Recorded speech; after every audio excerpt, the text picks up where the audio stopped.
What's going on, guys? Justin here, back with another video, and today we're going to talk about the top free agents with major fantasy football implications. So let's jump right in with the quarterback position and talk about Daniel Jones first. He's arguably the most important free agent quarterback, which is wild to say, but all signs are pointing to a return to the Indianapolis Colts. Some projections have him at a 4-year deal worth around $174 million, even after a torn Achilles. It is expected that Anthony Richardson will seek a trade this offseason, further pointing to the fact that Jones will remain the Colts starter. And through 13 weeks, he was the QB9 on the season this past year. So returning to the Colts would likely be the best case scenario for him and the other Colts skill players in Jonathan Taylor, Michael Pittman if he's still around, Josh Downs, Tyler Warren, and a possibly returning Alec Pierce. Malik Willis is another significant quarterback that is set to hit free agency, and it is extremely unlikely he stays in Green Bay, so he should get an opportunity to earn a starting job elsewhere. The Dolphins, Cardinals, Jets, and Browns are all possible suitors.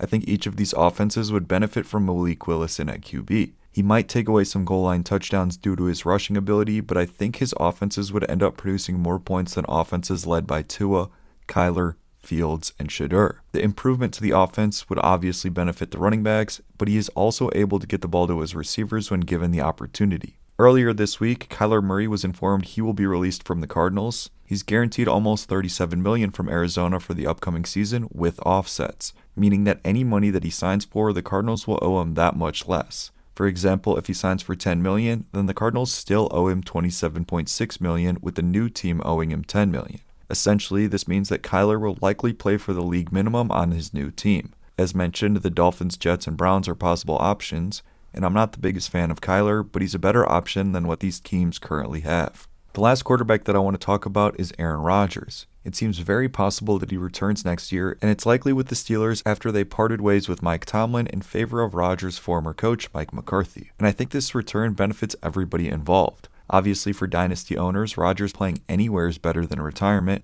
but I think DK, Warren, and a possibly returning Gainwell will all fare better with Rodgers than any other quarterback at this point. Heading over to the running backs, one of the most important free agents when considering fantasy football is the reigning Super Bowl MVP, Kenneth Walker. He was an absolute beast in the playoffs, especially after Zach Charbonnet tore his ACL in the divisional round. This could set up Walker for a bell cow season in Seattle.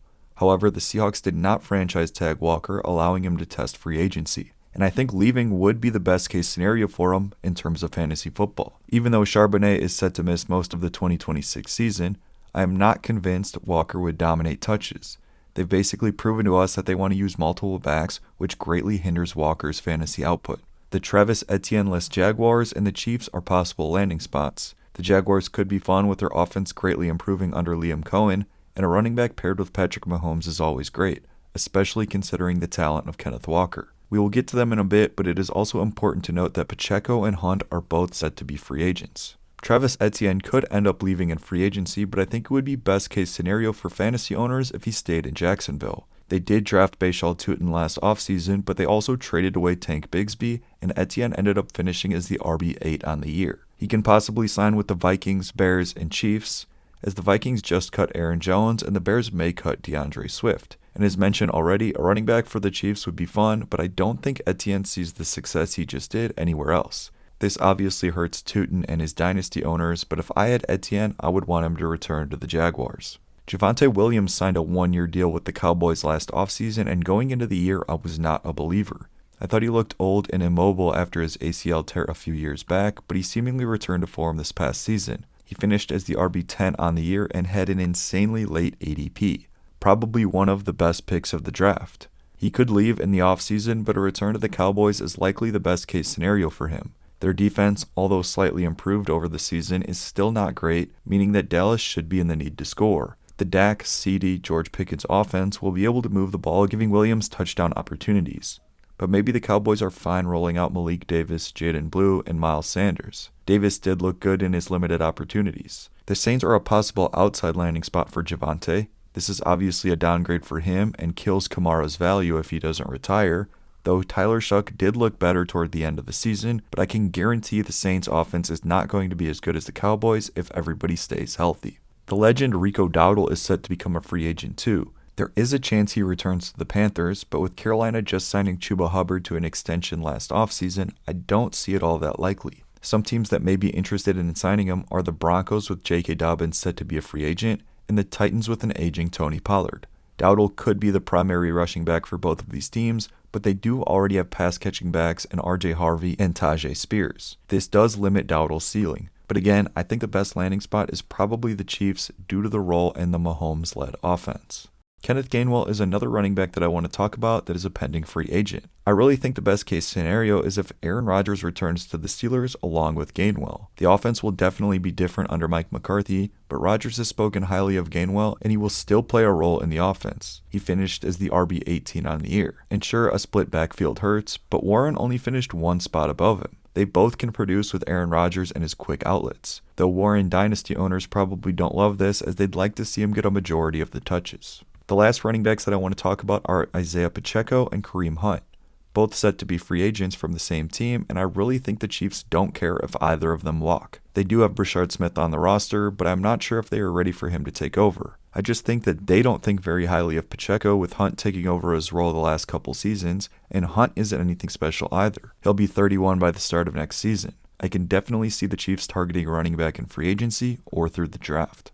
Alec Pierce is the top free agent wide receiver after the Cowboys franchise tagged George Pickens. Pierce was great this past year, going for over 1,000 yards and looked good with Daniel Jones. A return to the Colts would be nice, and it's possible Michael Pittman gets cut due to his potential cap savings. The Bills, Commanders, Titans, and Saints are all possible landing spots, with the Bills being the most intriguing, though they did just trade for DJ Moore. The Commanders are likely letting Debo walk, so that could be a nice option too, though Pierce and Terry McLaurin would likely compete for targets.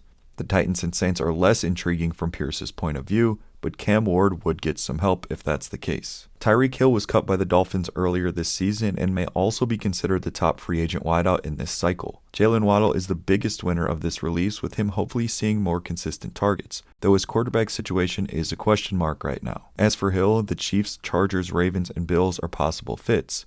The Chiefs reunion is an obvious one and would definitely help Mahomes, but hurt Rashee Rice. The Chargers are likely losing Keenan Allen, but still do have Ladd McConkey and Quentin Johnson, so this probably hurts them all in fantasy. The Ravens have had a need for a wide receiver one for a while now, but they still have Zay Flowers. And we mentioned the Bills already. Juwan Jennings is set to become a free agent, but it is possible he returns to the 49ers, with them losing Ayuk and Kendrick Bourne. Ricky Pearsall, Christian McCaffrey, and Kittle are all still there, though Kittle could miss the start of the season. Outside options are the Titans, Seahawks, and Raiders.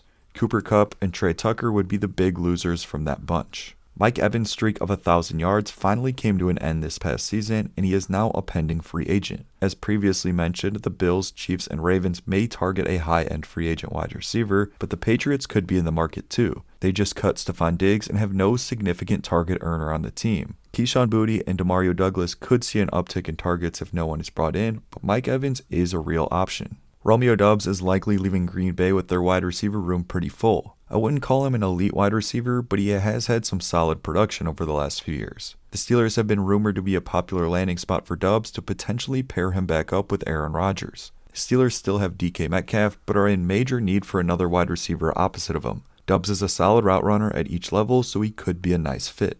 The last receiver I'm going to talk about today is Super Bowl champion Rashid Shaheed. He was traded to the Seahawks at the deadline and helped them win it all. Shaheed could seek some outside options, but I think returning is in his best interest. He wasn't overly involved in terms of fantasy, but after a full offseason and a pairing with Sam Darnold, I think heading back to Seattle is the best scenario. Finally, let's talk about a few tight ends, starting with Travis Kelce. Father Time gets everyone, and he got Kelce this past season. Kelce was good in a fantasy sense, but there is a visible fall off from his peak. I don't really see him signing anywhere other than Kansas City though. So if they choose to move on, retirement is my guess for one of the greatest tight ends of all time. The Falcons chose to not franchise tag Kyle Pitts, so he is set to become an unrestricted free agent. They took him in the top 10, and he hasn't really lived up to that draft selection so far, though he has improved his touchdowns over each season. The Commanders and Chiefs are possible landing spots, with Zach Ertz likely missing most or all of this upcoming season, and this pairs Pitts with a young superstar quarterback. On the flip side, he can also go play with Mahomes if they choose to move on from Travis Kelce. And to finish off this video, let's talk about Isaiah Likely.